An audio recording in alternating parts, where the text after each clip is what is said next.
అధ్యక్ష, ధన్యవాదాలు అధ్యక్ష, మీరు అవకాశం ఇచ్చినందుకు.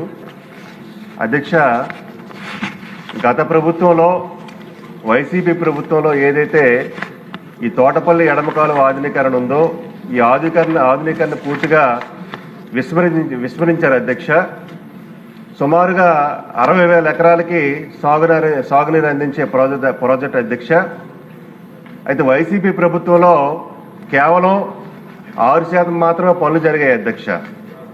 మా నియోజకవర్గంలో ఏదైతే తోటపల్లి ఎడమకాలు ఉందో ఆధునీకరణ, మరి ఏవైతే 20% లోపు పనులు జరగడం వలన ఈ కాలువను మరలా మన కూటమి ప్రభుత్వం వచ్చాక మరి 20% లోపు ఉన్నటువంటి పనులను రద్దు చేయమని గౌరవ ముఖ్యమంత్రి గారు నారా చంద్రబాబు నాయుడు గారు కూడా మరి చెప్పడం జరిగింది అధ్యక్ష. అంటే మీ ద్వారా గౌరవ మరి జలవనరుల శాఖ మంత్రి గారికి అలాగే ముఖ్యమంత్రి గారికి విజ్ఞప్తి చేస్తున్నాను అధ్యక్ష.